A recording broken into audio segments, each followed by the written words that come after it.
Tuwang-tuwa ang mga magulang natin, kuya, sa regalo mo sa anniversary nila. Aba, bakasyon grande ba naman sa Boracay eh. Sa dami ng pinagdaanan ng pamilya natin, tama lang na makatanggap sila ng ganong regalo. Oo nga no, ang dami ngang pinagdaanan ng pamilya natin. Biruin mo, nasunugan tayo ng bahay. Wala ni isa sa mga kamag-anak natin ang gustong tumulong nun. Dahil wala nga namang mapapala sa atin eh. Nagkasakit pa ang itay. Ay, para tayong pinagsakluban ng langit at lupa. Mabuti na lang, nalampasan na natin ang pinakamahirap na yugto ng buhay natin na yon. Sa kabila ng mga pangit na pangyayari sa buhay natin, marami pa rin tayong dapat ipagpasalamat. Tama ka, kuya. Teka, may iba nga pala ako. Wala ka pa bang ipapakilala sa amin na girlfriend mo? Aba, malapit ka nang mawala sa kalendaryo, no? Wala pa sa isip ko ang bagay na yan. Ang gusto kong unahin ngayon ay ang pagpapatayo namin ng talyer ni Itay. Napag-usapan nga namin na sa harap na lang nitong bahay magpatayo para hindi nauupan ang pwesto. Maganda nga ang naisip mo. Sigurado, yung mga dating nagmamaliit sa atin noon, naku, magugulat sa bigla nating pag-angat. Lalo na yung mga kamag-anak natin na walang bilib sa atin. Minsan sumagi din yan sa isip ko. Maganda ring ganti ang makita nila na umaangat na tayo sa buhay. Hindi ko rin makalimutan kung paano nila yurakan ang pagkatao ng mga magulang natin noon. Hindi natin yun dapat kalimutan habang nabubuhay tayo. Dahil sa kanila, nagsumikap tayo. Pero ayoko na puro galit na manahan dyan sa puso mo. Hindi maganda yan sa kalusugan mo ha. At saka ikaw lang naman ang mahihirapan. Wala na namang galit sa puso ko pero sana wag na natin silang makakasama sa okasyon o sa isang lugar. Kung minsan, kung ano yung hinihiling natin na wag sanang mangyari, yung pa madalas na nangyayari. Para bang sinusubukan pa tayo. Ibig mong sabihin, kuya, may posibilidad na makasama pa natin ang mga kamag-anak natin noon na nang abis sa atin? Oo naman, pero batiin pa rin natin sila. Huwag tayong maging mapagmataas. Huwag natin silang gayahin. Ang bait mo talaga, kuya. Parang hindi ka yata marunong magalit eh. Nagagalit din naman ako minsan. Tao pa rin naman ako. Nagmana lang siguro ako kay Itay na mahaba ang pasensya. At teka, anong oras na nga pala? 5:00 pa lang. Bakit? May lakad ka ba? Oo, may pupuntahan lang kami ni Billy. Bakit nga pala wala ang boyfriend mo kanina? Ay, sobrang busy sa trabaho niya. Nahihiya nga siya na hindi pumunta kanina. Okay lang ba, kuya, na maiwan ka mag-isa dito? Bukas pa kasi ako babalik eh. Oo naman. Mag-enjoy lang kayo ni Billy sa pupuntahan nyo. Mag-iisip na lang ako ng plano kung paano namin sisimulan ng Itay ang negosyo namin. Para pagbalik nila sa bakasyon, maumpisa na namin. Sige, kuya. Maiwan na muna kita ha. Ihahanda ko lang yung mga dadalhin ko.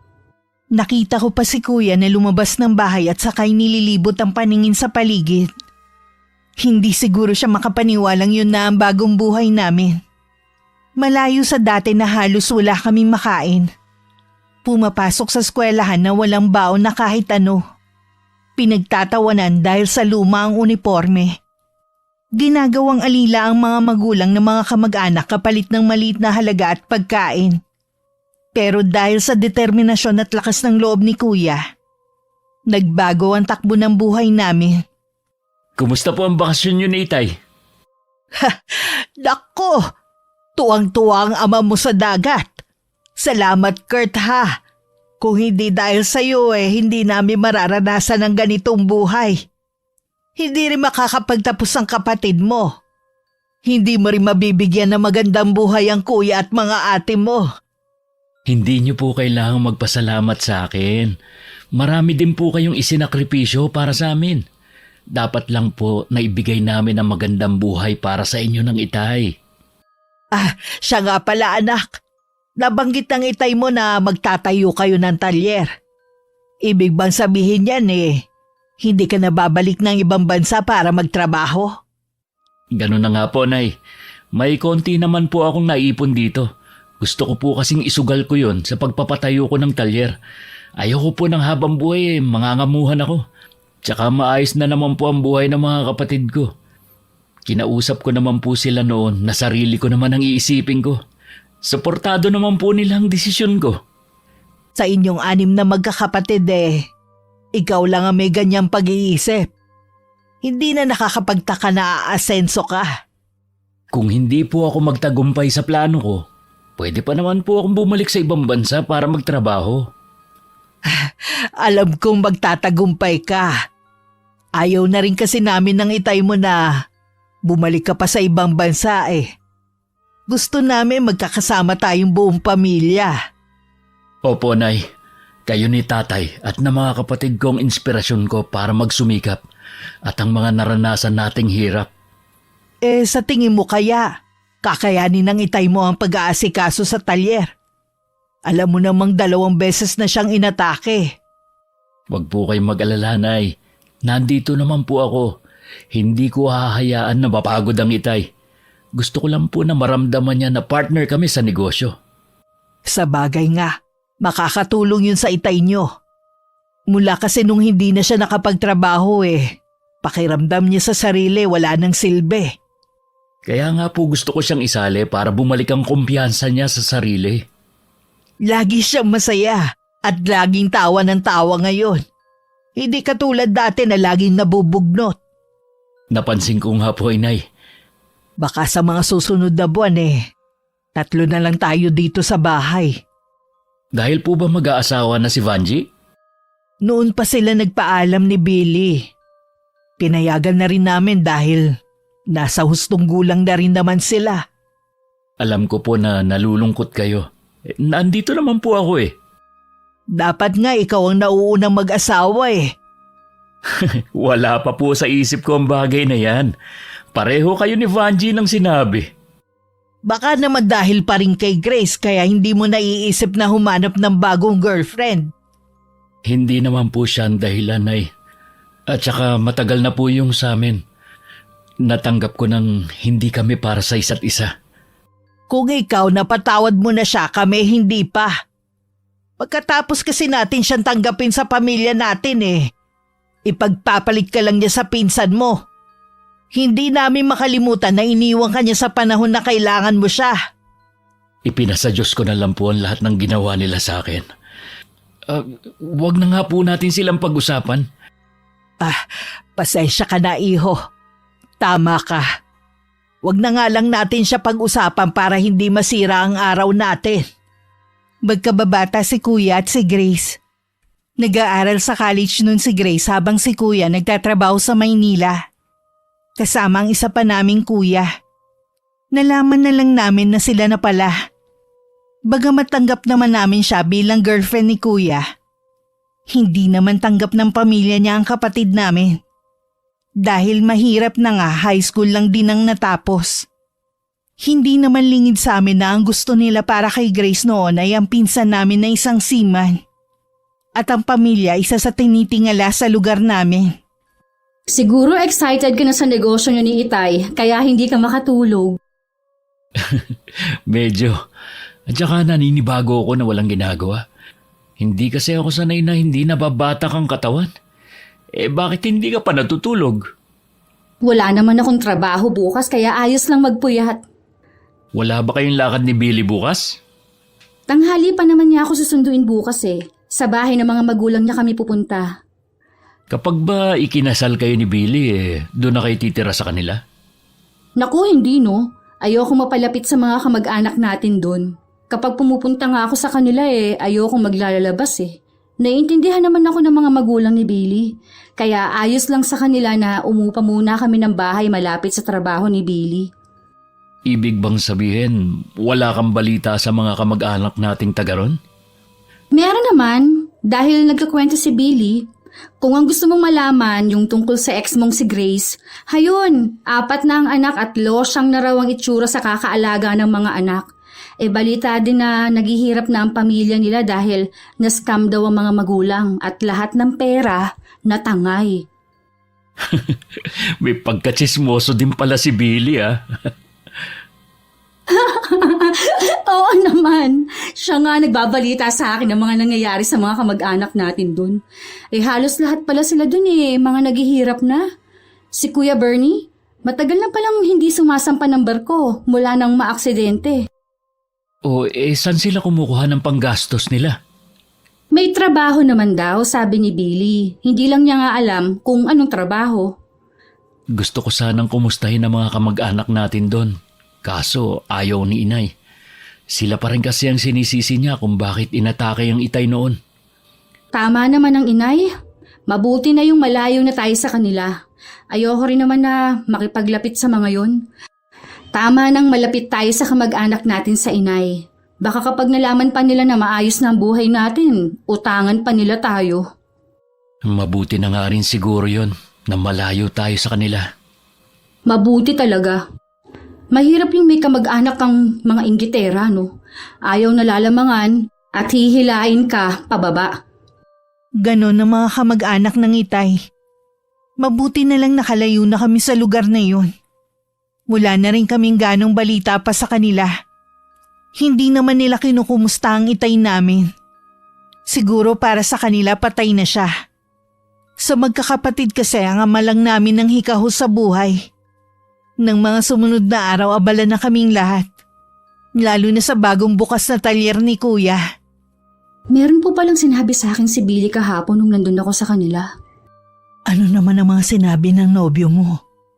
Balita daw po sa lugar nila yung tungkol sa talyer ni Kuya.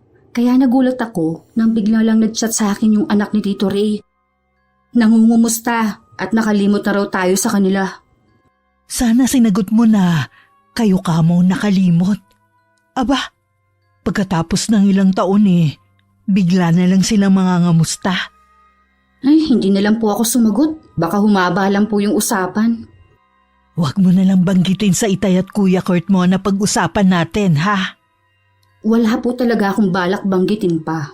Ayoko na rin magkaroon ng connection sa kanila. Maayos na ang buhay natin na wala sila. Kaya wag na silang manggugulo pa sa buhay natin. Hindi na nila tayo magugulo pa. Kung ni isa sa kanila hindi natin hahayaan na makapasok sa buhay natin. Ano ba ang pinag-uusapan niyo at nagbubulungan pa kayo? Ano pa ba? Di yung talyer nyo ng Itay.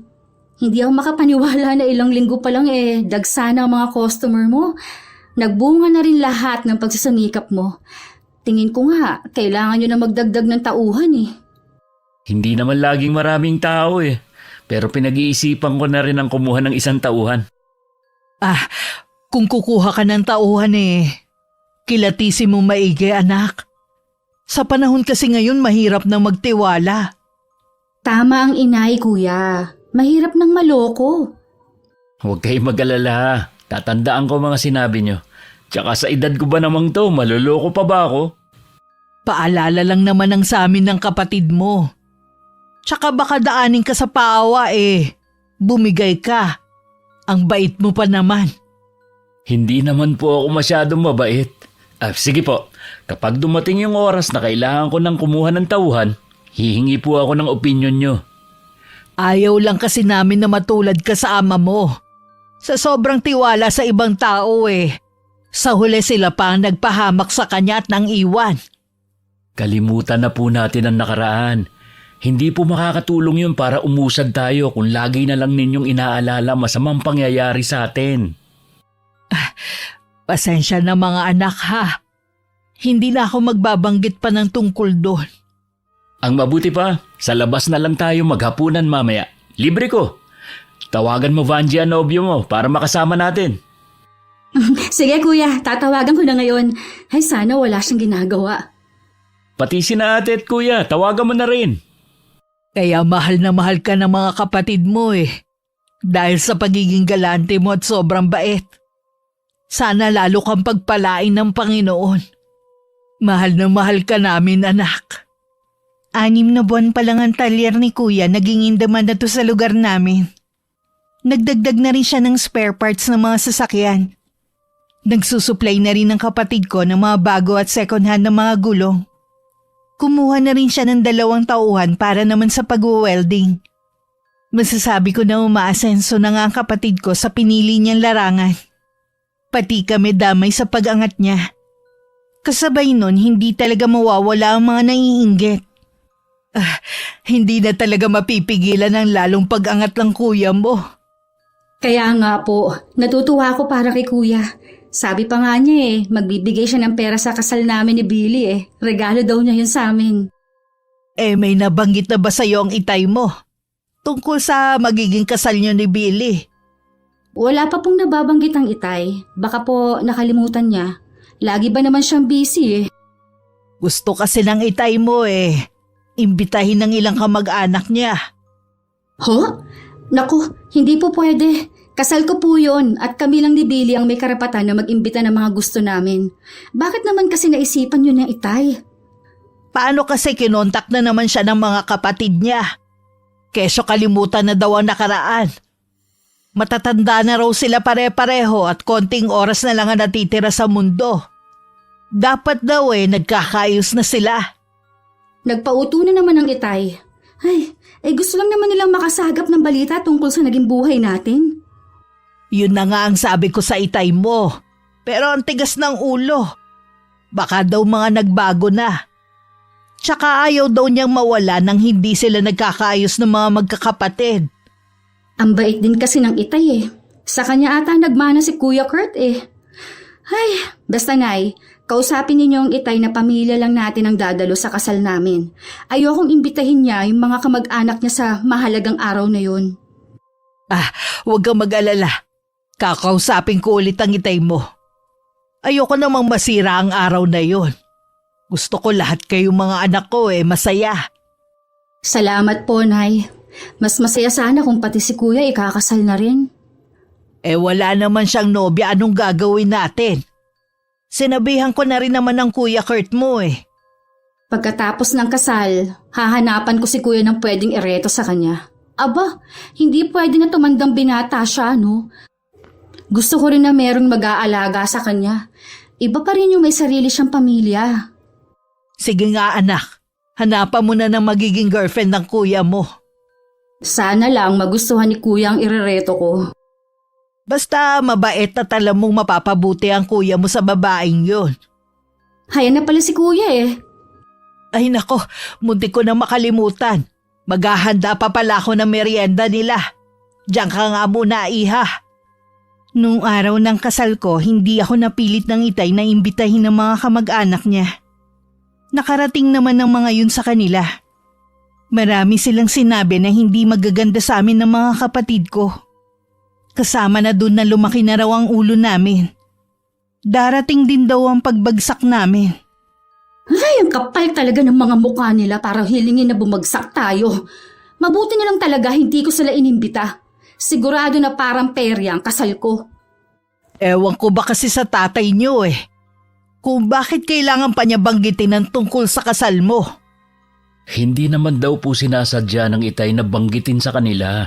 Nadulas lang siya. Kaya wala siyang pagpilian kundi imbitahin. Ang dami nilang post sa Facebook na pagpaparinig sa atin Lahat pinakita ng ate ni Billy. Ano bang pakialam nila kung ako lang ang nakatapos sa aming magkakapatid? Lahat na lang sinisilip nila Hanggang ngayon pala mababa pa rin ang tingin nila sa atin. Kahit ako lang ang nakatapos ng kolehiyo, mas malayo pa rin ang narating ninyo kaysa sa akin. Palibasa nga kasi, yun ang kahinaan natin. Doon nila tayo tinitira. Huwag kayo magpapa-apekto sa kanila. Kung malalaman nila na nanggagalaiti tayo sa galit, siguradong matutuwa pa ang mga yun. Tama ang inay. Huwag ka nang magalit. Masyado ka kasing nagpapa-apekto Hindi mo pa tinuloy ang honeymoon ni Billy nang dahil sa kanila. Napag-usapan namin ni Billy na i-cancel muna. May trabaho din kasi siyang kailangan tapusin Ganun ba? Di relax ka muna. Buti at dito nyo naisip na tumira muna ni Billy. Kaysa naman uupa pa kayo. Para mabilis kaming makaipon. Kaysa umupa, bibili na lang kami ng bahay. Ang mga plano at pinag-uusapan natin mabuti pang wag na nating ipaalam sa tatay nyo. Baka mamaya kasi madulas na naman yun sa mga kapatid niya. Opo, Nay. Kapag kami naman ang magkasama ng itay, puro tungkol sa talyer ang pinag-uusapan namin. Lukot na lukot pa rin ang mukha mo, Vanji. Sa inyo talaga magkakapatid Ikaw ang madaling maapektuhan. Ay, ewan ko ba, Nay? Bigla ko kasing naalala ang mga ginawa nila sa atin dati, pati ng mga pinsan namin. Ni minsan hindi tayo nagsalita sa mga masama nilang ginawa. Tahimik tayong lumayo. Tapos ngayon, manggugulo sila at tayo pa talagang palalabasin nilang masama at nagbago dahil lang sa pera. Alam natin na hindi yun totoo. Mula ngayon putulin na natin ang ugnayan natin sa kanila. Bahala na ang itay nyo kung gusto pa rin niya makipag-usap sa kanila. Mukha namang gumana ang ginawa namin na hindi pa mamansin sa mga kamag-anak namin. Hindi na kasi sila nagpo-post sa Facebook ng mga patama sa aming magkakapatid. Kahit anong pangungumbinsi nila kay Itay na umattend kami sa mga okasyon, hindi kami dumadalo. Kahit pumupunta sila sa bahay, ang inay at Itay lang ang humaharap sa kanila. Hinahanap ka pala ng tiya Choleng mo, Kurt. Sabi ko may inaasikaso ka na may kinalaman sa talyer. Sinabi po ba kung bakit ako hinahanap?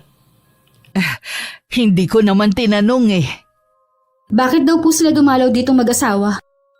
Nangangamusta lang sila at nagdala na rin ng pasalubong.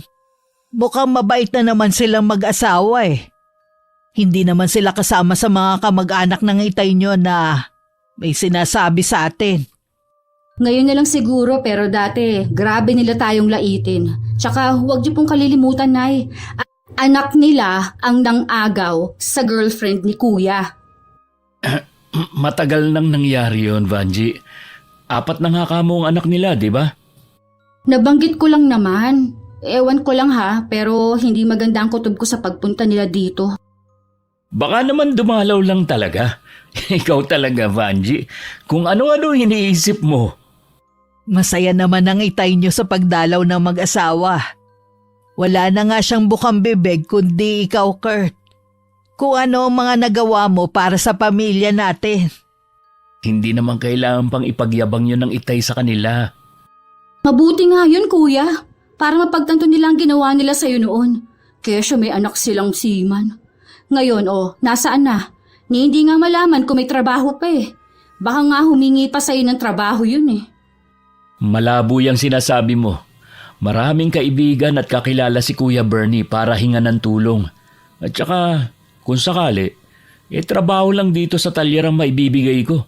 Wala naman yun alam sa ganitong gawain Sana naman hindi magkatotoo ang sinasabi mo, Vanji. Yan pa namang dila mo may nunal.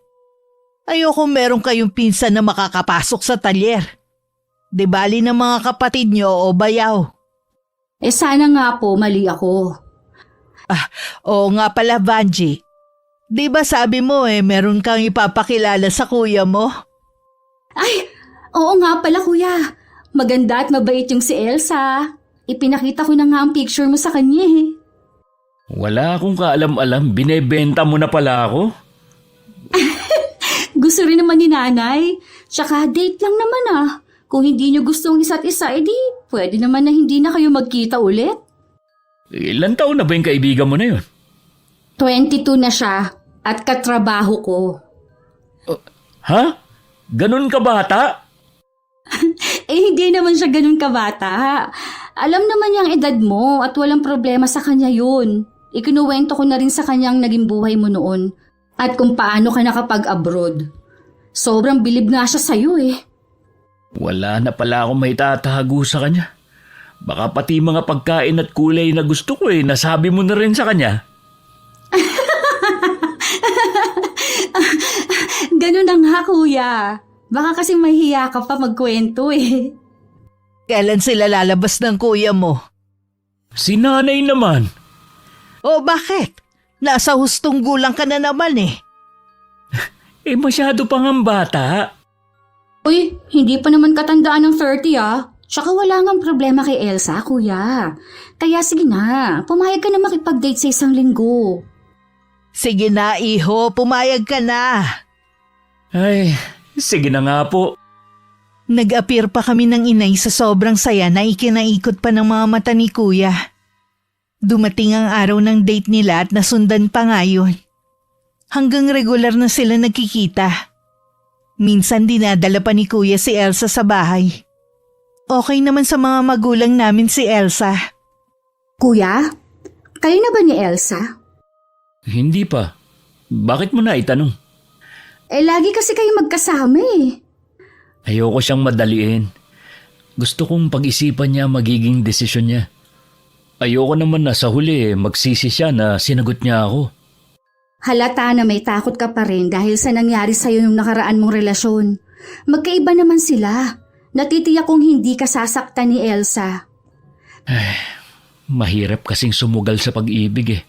Di bali sa negosyo. Alam ko naman yun, pero hindi naman masama kung susubukan mo. May karapatan ka rin maging masaya. Mabuti kang tao. Palagay ko nahanap mo na yung nakatadhana sa'yo. Abangan mo na lang ang mga susunod na kabanata sa amin ni Elsa. Makalipas nga ang 1 linggo, sinabi na sa amin ni Kuya Kurt na sila na ni Elsa. Masaya ako at ang mga magulang namin para sa kanila. Isang araw umalis ang mga magulang namin. At kami lang ni Kuya ang naiwan sa bahay. Para hindi mainip, pinanood ko ang kapatid ko at ang mga tauhan niya sa ginagawa nila sa talyer. Nang biglang may dumating na hindi namin inaasahang bisita. O, napadalaw ka, pinsan. Hindi mo ba kasama ang mga magulang mo? Nung nakaraan kasi, dumalaw din sila eh. Hindi mo ba alam na pupunta ako ngayon dito? Nung nakaraan pa alam ng tatay mo Wala kasing nababanggit ang itay eh. Baka nakalimutan niyang banggitin sa akin. Ano bang kailangan mo sa kanya? Kasi kinausap siya ni Mama na kung pwede na magtrabaho ko dito. Okay lang naman daw kay Chong. Kailangan niyo pa nga daw ng tauhan eh. Ang totoo niyan kasi walang binabanggit ang itay sa akin. Ganun ba? Umaasa pa naman ako na pagpunta ko rito may trabaho na ako. Sigurado ka ba na sinabihan ka ng itay? Alam mo naman na hirap na siya magsalita dahil ilang beses nang inatake.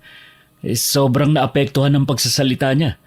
Baka kasi hindi mo lang naintindihan ang sinasabi niya. Si Mama ang kausap niya eh.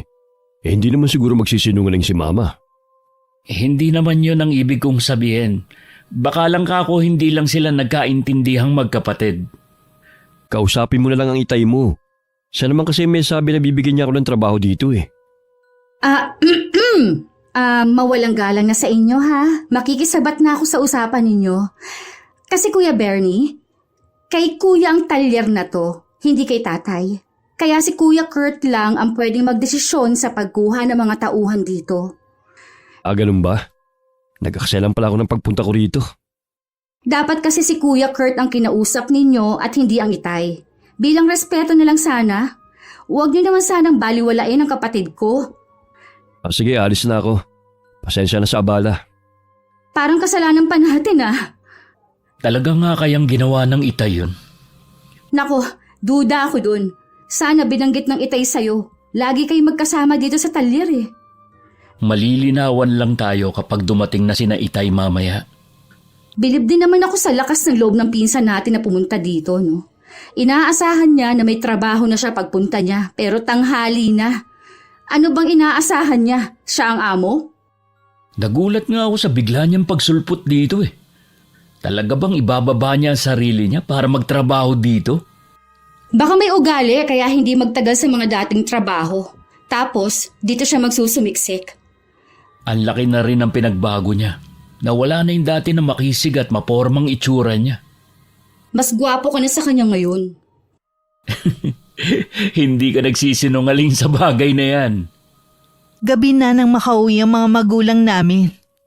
Agad namang kinausap ni Kuya ang itay na umamin naman sa nagawa.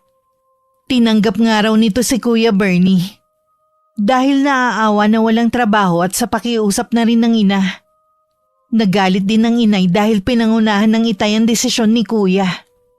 Pagpasensyahan mo na ang tatay mo, iho, ha?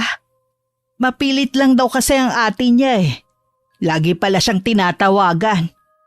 Ayos lang po, Nay. Huwag na po kayo magalit kay itay.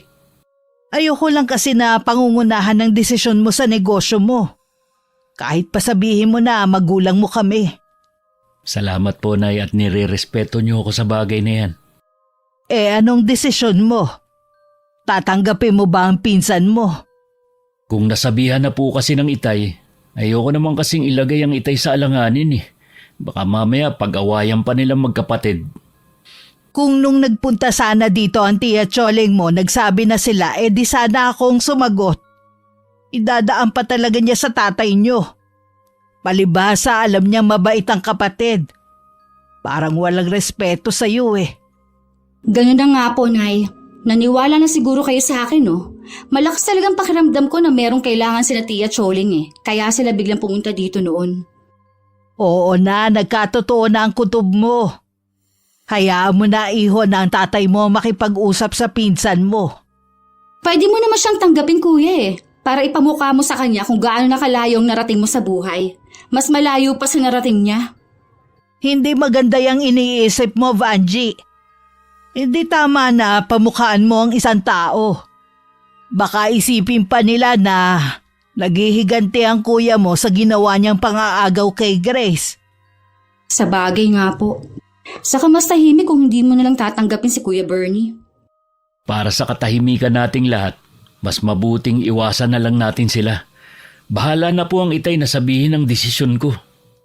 Mag-focus ka na lang sa talyer at kay Elsa. Huwag mo nang isipin ang pinsan mo.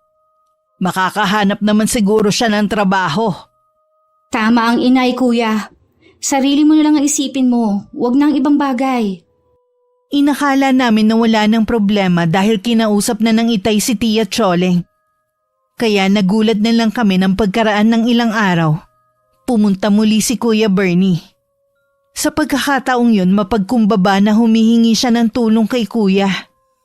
Sensya ka na kung nakakabala ako sa pagpunta ko rito Alam ko din na nakausap na ng Itay mo si Mama. Ano bang sadya mo? Kasi kailangan ko talaga ng trabaho ngayon Makikiusap sana ako na kung maaari, bigyan mo ko ng trabaho dito sa talyer mo. Ang totoo niyan kasi, kompleto na mga tauhan ko dito sa talyer ko. Kailangan ko lang talaga lalo't buntis ang asawa ko. Wala ka bang maa-applyan na iba? Lagi akong bagsak sa medical kaya hindi ako matanggap. Pasensya ka na talaga.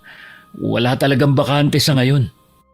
Hindi naman siguro lingid sa'yo na bagsak na ang kabuhayan ng mga magulang ko. Wala na talaga kaming pagkukunan Umasa talaga akong ikukonsidera mo ang pagiging magkamag-anak natin para bigyan ako ng trabaho. Maliit lang ang pasahod ko sa mga tauhan ko Tsaka mahirap ang trabaho dito. Walang kaso sa akin yun.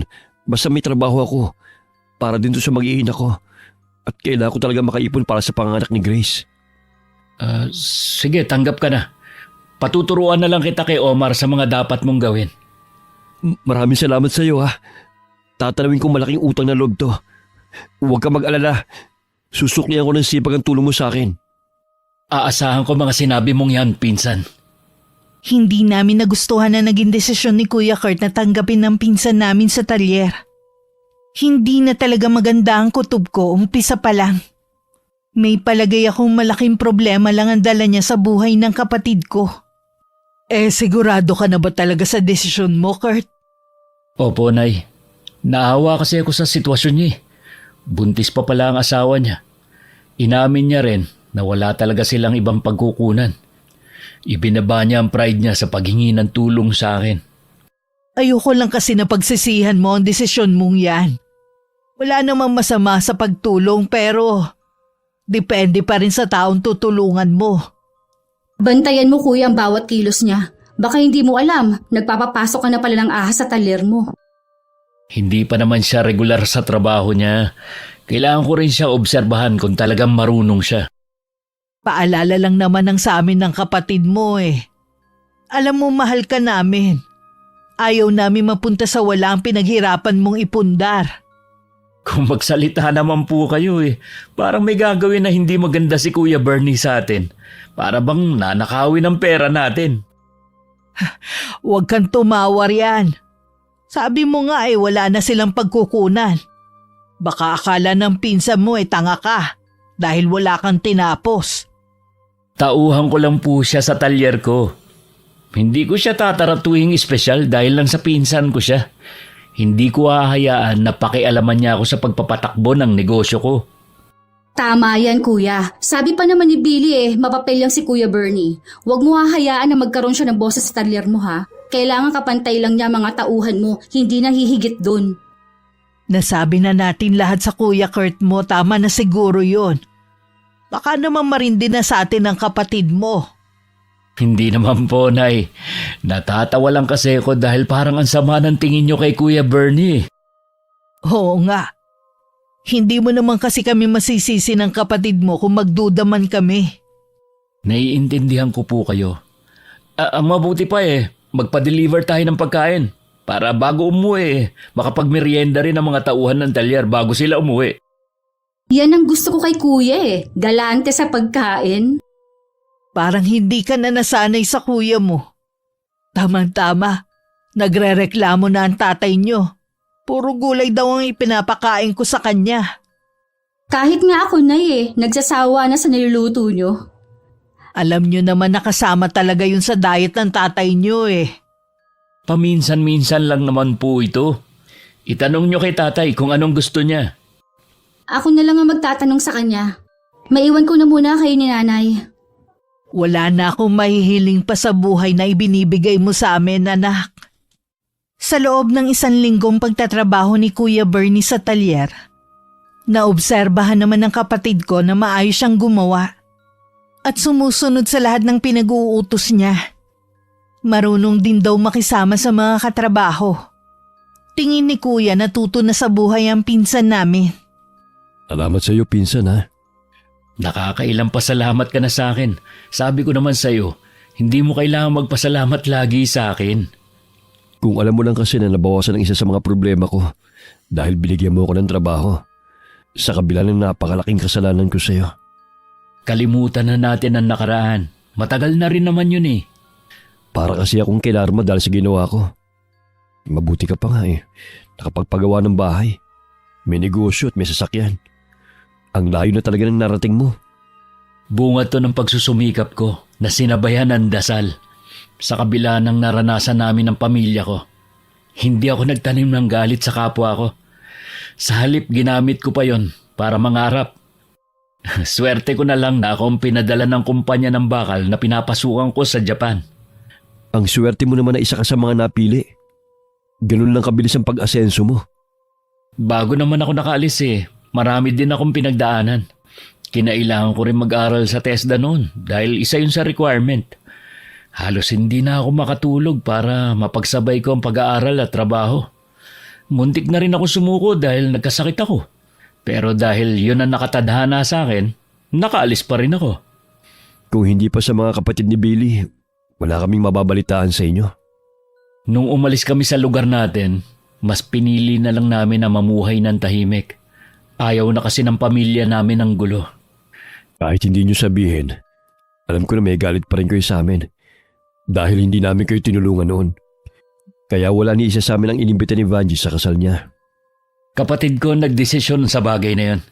Hindi namin pwedeng panghimasukan. Hindi ka lang maswerte sa negosyo mo, kundi sa girlfriend na rin. Magaling ka rin pumili ng bata at maganda, no? May plano na ba kayo lumagay sa tahimik? Wala pa sa ngayon. Ini-enjoy lang muna namin ang bawat sandali. Ilang buwan pa lang naman kami. Sana tuloy-tuloy na ang pag-asenso mo. At huwag mo rin sana kaming kalimutan. Napansin namin ng inay na parang naging malapit na sa isa't isa sina Kuya Kurt at Kuya Bernie. Kinukutuban naman ako ng hindi maganda. Lalo't madalas kong nahuhuli na puno ng inggit ang tingin ni Kuya Bernie sa kuya ko. Ayoko naman sabihin ng napansin ko dahil sasabihan na naman ako ng kapatid ko na napapraning lang. Wala naman kasing ginagawang mali sa trabaho ang pinsan namin. Lagi ngang pinupuri ng kuya mo ang pinsan niyo Masipag daw sa trabaho. Handang matuto at marunong makisama. Kahit hindi raw naman kailangan nag-o-overtime pa rin sa trabaho. Ang katwiran gustong sulitin ang pinapasahod sa kanya. Masyado kasing mabait si Kuya Kurt kaya hindi niya napapansin ang kakaibang ikinikilos ni Kuya Bernie. Sumisip-sip lang yun sa kanya para mahuli ang loob niya. Siya naman tuwang-tuwa. Kahit nga ang ama mo ay natutuwa din kay Bernie. Sa sandaling panahon nakalimutan na nilang ginawa ng mga yun sa atin. Pareho kasing mabait si Itay at kuya. Basta ako, iba ang kutob ko. Huwag ka magpaka-stress. Alam mo makakasama yan sa'yo eh.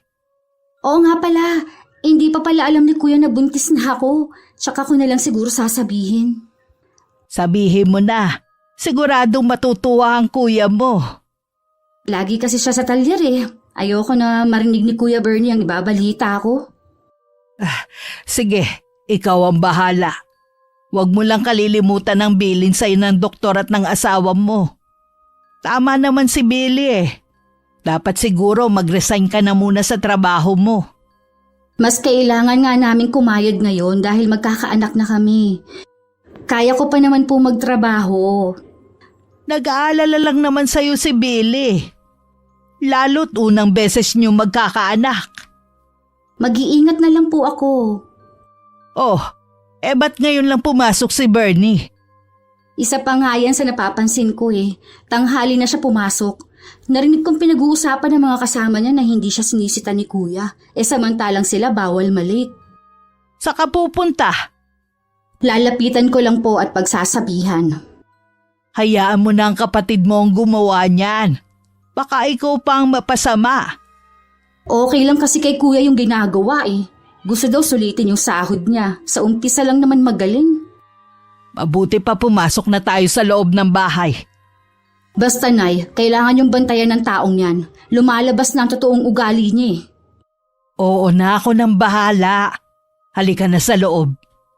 Hindi na namin nakita ang pagsunod ng tingin sa amin ni Kuya Bernie habang papasok kami sa loob ng bahay. Kahit hindi niya narinig ang pinag-uusapan namin ng inay, parang alam niyang siya ang topic namin. Dahil sa laging pagsama ng pakiramdam ko, napilitan muna ako na magpahinga sa trabaho. Nang araw na yun, tanghali na ako nagising. Naisip ko na lumabas ng bahay.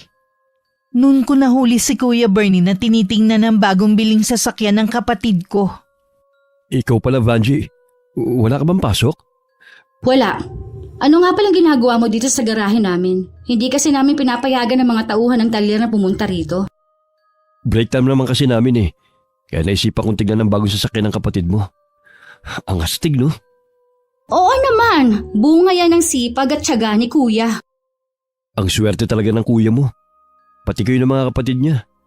Lahat pala ng kapatid mo may negosyo na. Isa na kami sa halimbawa na hindi kailangan may tinapos para lang maging matagumpay sa buhay. Oo nga. Siguro hanggang ngayon eh, may galit ka pa rin sa amin. Bakit hindi mo gayahin ng kapatid mo? Nakinilimutan ng lahat ng nangyari. Magkaiba kasi kami ni Kuya eh. Kailanman hindi ako makakalimot sa mga nangyari. Oo, napatawad ko na kayo, pero hindi ibig sabihin no, nahahayaan ko na kayong makapasok sa pamilya namin. Ibig bang sabihin, hindi mo gusto na nagtatrabaho ko sa talyer ng kuya mo? Malaki ang respeto namin kay Kuya, kaya hindi kami nangingialam sa desisyon niya, kahit tutol kami. Trabaho lang naman ang gusto ko, dahil buntis si Grace. Kailangan ko makaipon para sa panganganak niya. Nabanggit nga ni Kuya eh, kaya ka binigyan ng trabaho dahil na rin sa awa. Sana wag mo samantalahin ang kabaitan niya. Napansin kasi namin ng inay na lagi kang tanghali na pumapasok. Ipinagpaalam ko naman yun kay Kurt. Tuwing umaga kasi masama ang pakiramdam ng asawa ko. Siguro yung nangyayari sa inyo ng asawa mo, karma na yan sa ginawa ninyo kay Kuya Kurt. Mabuti pa babalik na ako sa trabaho. Huwag ka na rin pupunta dito sa garahe. Mahalaga pa rin sa amin ang privacy. Hindi porket ka mag-anak ka, pwede mo nang gawin ang gusto mo. Oo, pasensya na. Nang humakbang paalis si Kuya Bernie, palihim ko pa siyang sinundan. Mula sa kinatatayuan ko, kitang-kita ko kung paano niya inihagis ang mga gamit na ikinagulat ng mga kasama niya. Noon ko napagtanto na tama talagang hinala ko. Kahit ang inay bukal sa pagsasabi na hindi rin maganda ang nararamdaman niya sa lalaki kapag nasa paligid. Ay, kaya lang hindi naman siya pwedeng paalisin ni Kurt. Lalo't manganganak ang asawa niya. Naawa din naman po ako kay Grace. Kaya lang paano naman si Kuya? Baka mamaya meron ng masamang plano si Kuya Bernie sa kanya. Halata namang inggit niya sa atin Kapag nakapanganak na si Grace, kakausapin ko na masinsinan ng kapatid mo. Hindi rin talaga ako mapalagay na umaali-aligid sa garahe ang Bernie na yon. Oh, hayan na pala si kuya. Mukhang seryoso pinag-uusapan nyo ah. Eto nga pala. Regalo namin ni Elsa. Kagabi ko pa sana ibibigay yan kaso tulog ka na. Uy, salamat kuya. Siguradong gamit na naman ito ng baby. Ang dami niyo ng regalo. Matagal pa naman ako manganganak. Nakita kasi namin yan kahapon habang nag-iikot kami sa mall ni Elsa. Nakyutan kami, kaya binili na namin. Ang cute naman ng bodysuit na to. Kaya lang bakit pink? Hindi pa nga natin alam kung babae ba Palitan na lang kung sakaling lalaki magiging anak nyo ni Billy. O kaya, pamigay mo. Nako, kahit lalaki pa ang magiging baby ko, itatago ko pa rin to. Regalo niyo to ni Elsa Ikaw, iho. Kailan nyo naman plano ni Elsa? Bakit naman napunta sa akin ang usapan? Ikaw na lang kasi ang walang asawa sa inyong magkakapatid Huwag po kayo mainip. Darating din po tayo dyan. Sa totoo lang, naiinip na kami ng tatay mo. Kung kailan ka mag-aasawa. Napag-uusapan na rin namin yan ni Elsa. Paplanuhin na po namin sa 1 taon. Talaga kuya. Oo. Okay naman sa pamilya niya, relasyon namin Binigyan na kami ng basbas kung magpapakasal na kami. Masaya ako para sa iyo, anak. Hindi na kami mag-aalala sa iyo ng itay mo. Hangad ko ang kaligayahan ninyo ni Elsa. Mabuti na rin na hindi kayo nagkatuluyan ni Grace. Baka maging impyerno lang ang buhay mo sa kanya At least, ang mga magulang ni Elsa hindi matapobre. Ikaw talaga, binanggit mo pa talaga si Grace. Mula ngayon, ayoko na maririnig ang pangalan niya dito sa bahay Matagal nang tapos ang sa amin. Sige kuya, pasensya na. Siya nga po pala. Dito po maghahaponan si Elsa. Pwede po ba kayo magluto ng special, Nay? Oo naman. Ipagluluto ko siya ng paborito niyang ulam. Salamat po, Nay. Maiwan ko muna kayo. Babalik na ako sa talyer. Naabutan ni Kuya na nagtatalo ang isa niyang tauhan at si Kuya Bernie. May pinagtatalunan ng dalawa na hindi niya alam. Makailang ulit bang isinalya ng pinsan namin si Omar. Tahimik naman ang iba sa nangyayari. Ano nangyayari dito? Umalis lang ako sandali. Nag-aaway na kayo? Wala lang to, pinsan. Meron lang kaming mababaw na pinagtalunan. Sige na, Omar. Bumalik na sa trabaho. Kayo din, bumalik na kayo sa trabaho nyo. Tapos na break time. Pinaalis mo na agad sila? May tatanong pa nga ako sa kanila. Wala lang naman yun, pinsan. Hindi mo kailangan palakihin. Sa susunod, huwag kang umasta na parang ikaw ang boss dito. Lalo na kapag wala ako. Sana matuto kang lumugar. May mga natatanggap kasi akong reklamo sa mga kasamahan mo. Kahit magkamag-anak tayo, tauhan pa rin kita dito. Ang yabang mo naman. Talyar lang naman itong negosyo mo Kung umasta kaya akala mo kung sino ka na. Hoy Kurt, huwag masyadong matayog ang lipad. Baka bigla kang lumagpak sa lupa. Yan pala ang tingin mo sa akin ano pang ginagawa mo rito? Malaya kang umalis sa talyar ko. Pinsan, pasensya ka na sa mga nasabi ko. Nabigla lang ako. Ang dami ko kasing iniisip na problema sa bahay Lahat tayo may problema. Kahit ang mga kasamahan mo rito pero hindi nila dinadala dito sa trabaho. Pasensya na talaga, pinsan. Pangako hindi na ito maulit. Huwag mo sanang isipin na tanga ako. Hindi lang ako nagsasalita pero marami ako napapansin. Maliban sa mga sumbong ng mga kasama mo. Kung ano man ang sinusumbong nila sa'yo, huwag kang maniwala sa kanila. Gusto lang nila akong siraan. Kaya nga nagkainitan kami ni Omar Lahat kayo rito, pamilya ang turing ko. Kaya hanggat maaari, ayoko nagkakaroon ng iringan. Kung totoo yung sinasabi mo, ba't ayaw sa akin ng nanay at kapatid mo na nandito ako? Hindi ko hawak ang puso't isipan nila. Wala akong magagawa kung hindi pa rin sila nakakalimot. Kung meron na ako ibang pwede mapasukan, hindi ako magtsatsaga rito. Parang hindi ka mag-anak ang turing nyo sa akin Huwag masyadong mataas ang pride mo. Walang-wala na nga kayo. Matuto ka sanang magpakumbaba. Si Grace yata nagdala ng kamalasan sa akin Huwag ka namang magsalita ng ganyan sa asawa mo kahit hindi pa niya naririnig. Totoo naman kasi. Mula na magsama kami, puro na lang kamalasan ang nangyari sa akin. Sana hindi na ako nagpasulsul sa mga magulang ko na ligawan at agawin sa'yo si Grace. Ano ka mo? Inutusan ka nila na gawin yon? Ano naman ang motibo nila? Dahil hindi matanggap ni Mama na ikaw ang pinili ni Grace, sa kabila na mahirap ka lang at walang tinapos. Mabuti na lang, ayaw din sa'yo ng mga magulang ni Grace. Kaya naging madali sa akin na agawin sa'yo ang mahal mo. Bumalik ka na sa trabaho.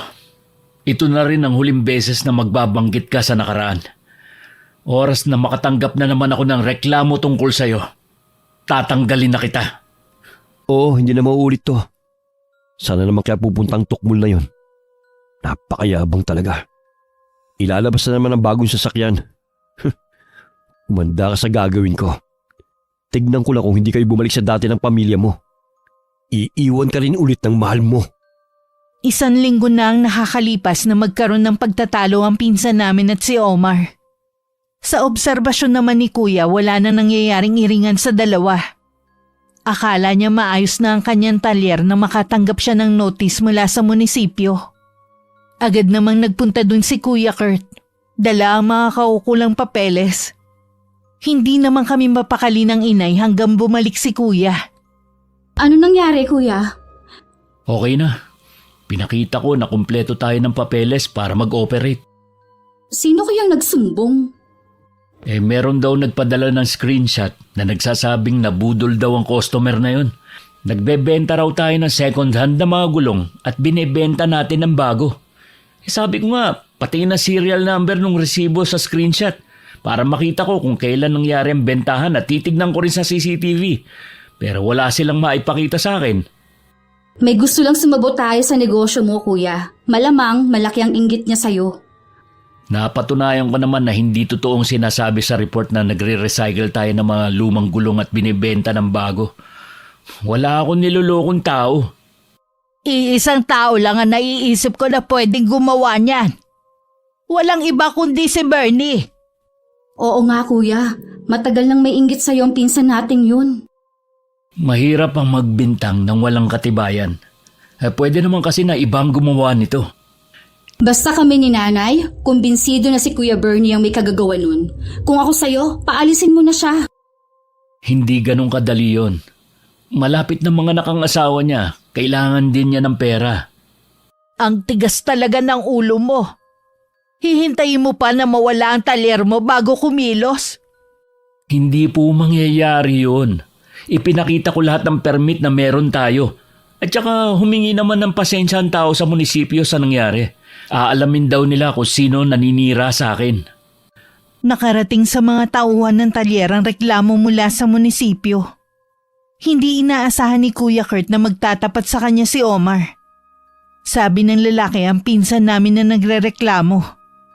Tingin nila dahil sa inggit. Pinatotohanan naman ng taga-munisipyo ang sumbong ni Omar. Agad na kinumpronta ng kapatid ko si Kuya Bernie. Pagkatapos ng ginawa ko sa'yo, ito pa ang gaganti mo. Huwag ka na magtangkang magkaila. Alam ko na ang lahat ng kalokohan mo. Tama lang na mawala sa yung talyer na to. Masyado ka kasing mayabang. Akala mo kung sino ka na? Wala akong pakialam kung yan ang tingin mo sa akin. Naiinggit ka lang dahil hindi nyo matanggap na umaangat na kami sa buhay. At kayo, wala nang maipagmamalaking yaman. Itong tandaan mo. Mawawala din sa'yo kung anong meron kayo ngayon. Sinusumpa ko yan. Pati girlfriend mo, iiwan ka niya. Ang kapal rin ng mukha mo. Ikaw na nga tong may ginawang malaking kasalanan sa amin. Ikaw pa talaga may ganang magbanta. Umalis ka na bago ako magpatawag ng pulis. Dapat nga pinapakulong yan para magtanda. Pasalamat ka at naaawa ako sa asawa mo. Hindi kita ipakukulong. Pero ayoko nang makita ang pagmumukha mo. Oras na makita kita dito sa malapit, ako mismo ang kakaladkad sa'yo sa presinto. Omar! Tawagin mo mga kasama mo. Paalisin niyo na siya dito. Bitiwan niyo ako! Pagbabayaran mo to ng mahal, Kurt. Kahit kailan hindi ka magiging masaya. Tandaan mong sinabi ko! Nabaliw na yata sa inggit ng taong to. Doon pa. Kinukutuban na ako na meron siyang hindi magandang gagawin. Hindi ko lang akalain na aabot sa pagsabotahin niya sa negosyo ko. Naaawa pa naman ako sa kanya at sa pamilya niya. Maging leksyon na sana ang nangyaring to sa'yo. Cut off na sa mga kamag-anak nating minaliit tayo noong araw. Hindi na sila magbabago pa. Kahit ang Itay tuluyan na rin nagalit sa kapatid dahil sa ginawa ni Kuya Bernie. Tinapos na rin niya ang ugnayan kay Tia Choleng at sa iba naming kamag-anak. Natuwa naman kami ni Inay sa naging desisyon na yun ng Itay. Yun lang kasi ang naiisip namin para matahimik na kami. Habang masaya kami nagkukwentuhan na mag-anak, bigla na lang natumba si Kuya Kurt. Agad naman namin siya dinala sa ospital. Nandun din ang kanyang girlfriend na labis na nag-aalala. Gusto ko nang umuwi sa atin. Ang dami ko pang gagawin sa talyer. Kausap na ng inay ang doktor. Hintayin na rin natin ang resulta ng laboratory test mo. Bakit kasi kailangan niyo pa akong dalhin dito sa ospital? Wala naman akong sakit eh. Mabuti na yung nakakasiguro tayo. Ngayon lang kasi nangyari nang nawalan ka ng malay eh. Wala naman akong nararamdaman sa katawan ko eh. Hindi naman kumikirot ang ulo ko. Baka dahil sa puyat lang kaya ako nahilo. Ilang gabi na kasi akong nagigising ng alanganing oras eh. May bumabag-habag ba sa'yo, kuya? Wala naman. Ayos naman kami ni Elsa. Okay ang takbo ng negosyo natin. Hindi ko alam kung bakit bigla na lang ako nagigising. Talagang nawawala ang antok ko. Pakiramdam ko tuloy sa araw eh. Nangihina ako sa antok. Malalaman natin sa resulta kung may sakit ka nga. Sana naman wala akong sakit. Nandito na pala ang inay. O Nay, ano po ang sabi ng doktor? Wala naman silang nakita na sakit sa'yo eh. Normal din ang lumabas na resulta sa lab test mo. Pwede ka na nga raw umuwi ngayon eh. Ay, salamat naman. Gusto ko na talagang umuwi kanina pa eh. Aayusin ko na ang gamit natin para makauwi na tayo. Ilang araw pagkalabas ni Kuya Kurt sa ospital, muli na naman siyang nahimatay. Lahat ginawa na namin para magkamalay siya pero hindi pa rin siya nagigising. Kaya napilitan na kami na dalhin siya sa ospital. Pagdating doon, normal naman lahat ng check-up sa kanya na labis namin ipinagtataka. Nang araw na yun, inuwi rin namin si Kuya. Ano ang nararamdaman mo, anak? Wala naman po, maliban sa inaantok ako. Matulog ka muna sa kwarto mo. Gigisingin na lang kita kapag nakaluto na ako, ha? Maiwan ko na muna kayo. Ay, ano nga kaya nangyayari kay kuya? Bakit hindi makita ng doktor ang sakit niya? Kita naman kay kuya na meron siyang iniindang sakit. Sa ibang doktor natin siya ipapasuri. Di bali nang gumastos tayo ng malaki basta malaman lang natin ang sakit ng kuya mo. Sobrang payat na nga niya. Nanlalalim na rin ang mga mata niya dahil sa hindi pagkatulog sa gabi. Ipagdasal natin ang agarang paggaling ng kapatid mo. Hindi po kaya nasobrahan sa trabaho si kuya kaya siya nagkakasakit? Pwede rin. Bata pa kasi ang kuya mo batak na sa iba't ibang trabaho. Baka maaga siyang sinisingil ng katawan niya. Sana lang, makumbinsin natin si kuya na magpatingin sa ibang doktor. Sabi niya kasi ayaw na niya. Pipilitin natin siya na magpatingin.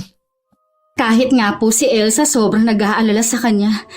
Gusto sana niyang dito muna tumigil sa atin para masamahan lang si kuya. Pwede naman. Basta magpaalam lang siya sa kanyang mga magulang. Sige po, sasabihin ko po sa kanya. Ilang beses pang nahimatay si Kuya Kurt hanggang igupo na siya ng kakaibang sakit.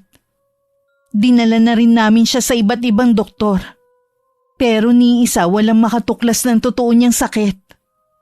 Nang maramdaman namin na parang gusto siyang pag-eksperimentohan ng mga doktor, inuwi na lang namin siya sa bahay. Ano kaya talagang sakit ni kuya? Bakit namumulubot ang balat niya at nakakalbo pa siya? Mas matanda pa siyang tignan kay Itay eh. Hindi na rin siya makatayo kung walang alalay o tungkod. Kung pwede nga lang sanang akuin na lang ang nararamdaman ng kuya mo eh. Sana ako na lang ang magdusa. Nakipaghiwalay na rin siya kay Elsa. Iyak nga nang iyak yung kaibigan ko eh. Ewan ko ba kay kuya? Tanggap naman siya ng girlfriend niya kung anong kalagayan niya eh. Hindi rin natin masisisi ang kapatid mo kung bakit niya yung ginawa. Iniisip niya siguro na iiwan din siya ni Elsa kaya siya na lang ang una nakipaghiwalay. Hindi naman po ganun si Elsa. Mahal talaga siya ng kaibigan ko. Kung talagang mahal niya ang kapatid mo, handa dapat siya maghintay at magtiis. Yun nga po ang sabi ko sa kanya. Handa naman po siya. Gusto sana niyang alagaan si kuya kaso lagi siyang ipinagtatabuyan at minsan nga binubulyawan. Kailangan pa nating habaan ng pasensya natin sa kapatid mo. Hindi biro ang pinagdadaanan niya. Nahinto kami sa pag-uusap ng inay na marinig namin ang malakas na sigaw ni Kuya Kurt sa kwarto niya. Mabilis namin siyang pinuntahan. At nakita namin siya na nagsusumiksik sa isang sulok habang takot na takot. Meron din siyang itinuturo sa kisame. Nay! Nay! Paalisin mo siya! Gusto niya akong kunin! Dadalhin daw niya ako sa malayo, Nay! Sino bang tinutukoy mo? Wala naman kami nakikita eh. Ayun siya, oh! Paalisin mo siya dito sa kwarto ko! Ayoko sumama sa kanya! Wala na siya kuya. Huwag ka na matakot. Pinaalis ko na siya. Hindi na siya babalik dito. Talaga? Oo nga no, wala na siya. Tumayo ka na riyan. Dito ka na sa higaan mo. Huwag niyo akong iiwan ha. Dito lang kay ni Vanji. Oo, hindi kami aalis. Nagugutom ka ba? Ipagluluto kita ng gusto mo. Hindi po ako nagugutom. Gusto ko na lang matulog. Sige lang, matulog ka na. Habang tumatagal, palala ng palala ang kalagayan ni kuya. Hindi na normal ang ikinikilos niya. Alam ko. Pero anong gagawin natin? Walang doktor ang makakapagpagaling sa kapatid mo. Magtatanong po ako sa mga kakilala ko. Baka po may alam silang pwedeng makatulong sa atin. Minsan talaga mga doktor walang kwenta. Mahalaga lang sa kanilang pera. Lahat gawin natin para gumaling lang ang kapatid mo. Hindi ko kakayanin kapag tuluyang nawala sa atin ang kuya mo. Nung gabi magkausap kami ni Elsa. Sinabi ko sa kanya ang kalagayan ni kuya. Meron siyang sinasabi sa akin na nakapukaw ng atensyon ko. Bigla rin sumagi sa akin ng pagbabanta ni Kuya Bernie kay kuya. Pagkatapos ng tawag agad kong hinanap ang inay. Inay! Inay! Huwag ka maingay. Katutulog lang ulit ng kapatid mo ngayon. Kanina nagwawala na naman. Nay, kausap ko po kayo na si Elsa. Ang sabi niya, posible daw pong may kumukulam kay kuya. Sino naman ang gagawa ng ganun sa kapatid mo? Napakabait ng kuya mo. Wala siya nagiging kaaway. Nakalimutan niyo na po si Kuya Bernie. Matindi ang galit niya kay kuya. Bago siya umalis nun, pinagbantaan niya si kuya. Magagawa kaya yun ng pinsan niyo? Walang imposible sa taong puno ng inggit ang katawan. Kung ganun kailangan natin ng mahusay na manggagamot. Saan naman tayo makakahanap nun? Huwag na po kayo mag-alala, Nay. Isang magaling na manggagamot ang lola ni Elsa. Isasama daw niya ang kanyang lola dito sa bahay. Salamat sa Diyos. Dininig na ang ating mga dasal. Gagaling na rin ang kuya mo. Hihintayin ko lang po sila sa labas. Nagngingit-ngit man ang kalooban ko dahil sa ginawa ni Kuya Bernie. Kailangan ko munang isantabi ang nararamdaman ko. Ang mahalaga ngayon may lunas na kami sa kakaibang sakit na dumapo kay kuya. Makalipas ang isang oras dumating si Elsa at ang lola niya. Agad na pinuntahan ng manggagamot ang silid kung nasan ang kapatid ko. Siya at ang inay ang naiwan sa loob. Matinding inggit ang dahilan ng pagpapakulam sa binatang ito. Gusto ng taong yon na mawala ang lahat ng mayroon sa kanya. Walang duda na ang pinsan nga niya ang may gawa dito sa kanya. Pagkatapos ng kabutihan ng anak ko sa kanya, ito pa talaga ang igaganti niya. May mga tao talagang walang utang na loob sa kapwa. Madalas sinusuklian pa nila ng kasamaan. Nakikiusap po ako sa inyo. Pagalingin niyo po ang anak ko. Huwag kang mag-alala. Ako ang bahala sa kanya. Gagawin ko lahat para gumaling siya. Gumising ka, iho. Imulat mo ang mga mata mo. Ha? Sino kayo? Inay?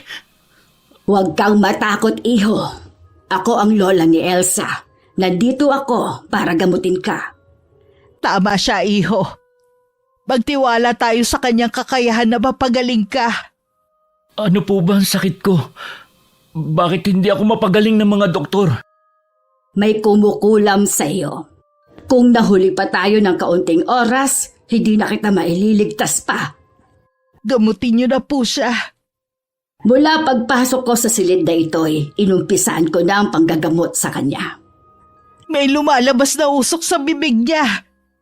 Layuan mo ang binatang ito at huwag na muling lalapit sa kanya. Dahil kung hindi, matitikman mo ang lupit ng aking kapangyarihan. Kurt, bakit po siya hinimatay? Huwag ka nang mag-alala. Magaling ng anak mo. Isusuot ko sa kanya ang pulseras na ito para hindi na siya malapitan ng itim na kapangyarihan. May posibilidad kasi na maulit ang nangyaring ito sa kanya. Maraming salamat po sa inyo, Aling Maria. Ang totoo niyan, matagal na akong hindi nang gagamot. Umiiyak na pinuntahan ako ni Elsa at nagmamakaawa siyang gamutin ko ang lalaking mahal niya. Pumayag ako pero sa isang kondisyon. Ano po ang kondisyon niyo? Na siya ang magmamana ng aking kakayanan na tinatanggihan nilang mag-ina noon. Pumayag ang apo ko basta pagalingin ko lang ang kanyang nobyo. Mahal talaga ni Elsa ang anak ko. Napakaswerte ng anak ko sa kanya. Sila talaga ang nakatadhana sa isa't isa. Nang lumabas ang inay at si Lola Maria, pumasok naman kami ni Elsa sa loob ng silid ni Kuya. Bumalik na sa dati ang kanyang itsura. Mahimbing pa rin siya natutulog. Nakiusap si Elsa kung pwede siya na lang muna ang magbabantay sa kapatid ko. Pagkaraan ng ilang sandali, lumabas na rin ako ng silid. Naabutan ko pa ang matandang manggagamot na nagpapaalam na. Nagpasalamat din ako sa kanya. Ay, salamat naman, magaling na si Kuya Kurt. Ang girlfriend lang pala niyang magiging tulay para malaman natin ang tunay niyang sakit. Nasaan nga palang Itay? Kanina ko pa siya hindi nakikita. Naroon siya sa maliit na altar at nagdarasal.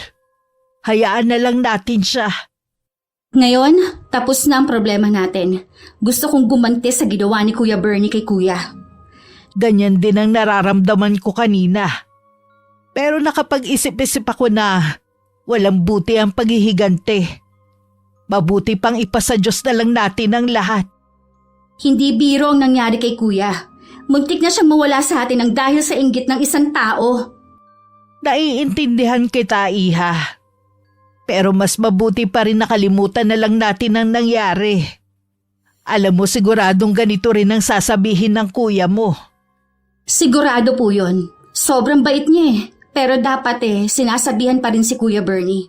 Baka akala niya nagtagumpay na siya sa masama niyang balak. Hintayin na lang natin ang kuya mo. At siya magpapasya sa bagay na yan. Ay, mukhang gising na po siya. Narinig ko nag-uusap na sila ni Elsa. Hayaan na lang muna natin sila. Siguradong miss na nila ang isa't isa. Ilang linggo ba naman na tinikis ng kuya mo si Elsa eh. Ang mabuti pa, tulungan mo na lang ako magluto sa kusina. 1 linggo pa bago pinayagan ng inay na bumalik sa talyer ang kapatid ko. Yun kasi ang bili ni Lola Maria. Na wag munang hayaang makisalamuha sa ibang tao. Dahil mahina pa ang katawan lupa nito. Saan ka pupunta, Kuya Kurt? May pupuntahan lang akong mahalagang tao. Sandali lang naman ako. Sasamahan na kita. Alam ko na pupuntahan mo si Kuya Bernie. Baka kung mapano ka pa. Maselan ka pa naman magbuntis. Hindi naman ako lalabas ng sasakyan mo. Gusto ko rin kasing makita sa huling sandali ang lugar kung saan tayo lumaki. Sige na nga. Baka yun na rin ang huling pagkakataon na tutungtong ako sa lugar na yon. Sige, sakay na. Para maaga tayong makabalik. Marami rin kasi akong gagawin sa talyer eh. Habang daan, marami kami napag-usapan ni Kuya. Mga plano para sa hinaharap. Nakakatuwa lang isipin na lagi kami kasama na pamilya niya sa mga plano niya. Hindi namin namalayan narating na namin ang bahay ni na Kuya Bernie. Hindi na ako bumaba at binuksan ko na lang ang bintana. Kitang-kita ang matinding gulat sa mag-asawa na makita si Kuya. Kurt, anong ginagawa mo rito? Nagulat ka ba dahil magaling na ako? Bakit? Nagkasakit ka ba? Oo. Sakit na binigay mo. Akala mo ba hindi ko malalaman na ikaw ang nagpakulam sa akin? Hindi ko alam ang sinasabi mo. Huwag ka na magkaila pa. Hindi naman ako nandito para maghiganti sa'yo. Bahala na ang karma na maningil sa'yo. Teka, Kurt. Huwag ka munang umalis. May sasabihin ka ba? Patawarin mo sana ako. Tama ka. Ako nga nagpakulam sa'yo. Dahil sa matinding inggit. Hindi ko sinasadya na madalas sa nararamdaman ko. Tsaka sa sulsul ni Mama sa akin. Hindi namin pare-pareho matanggap na nalampasan nyo na kami. Sana may natutunan ka sa ginawa mong ito. Huwag mo nang gagawin ulit. Dahil baka sa susunod, sa mga anak mo na bumalik ang karma. Oo. Hindi ko na gagawin to. Umiiyak pa nang iwan namin si Kuya Bernie. Mukhang nagsisisi naman siya sa ginawa niya. Kinapa ako sa puso ko kung meron pa ba akong galit sa pinsan namin. Napagtanto kong awa na lang ang nararamdaman ko. Siguro dahil sa nakita kong kalagayan nila. Umuwi kami ni Kuya na magaan ng dibdib. Dahil pinili namin na magpatawad kesa pairalin ng galit sa puso. Hindi naman natutulog ang Diyos. Alam niya kung sino ang gumagawa ng masama sa kapwa. Wakas. Tuwang-tuwa ang mga magulang natin, kuya, sa regalo mo sa anniversary nila.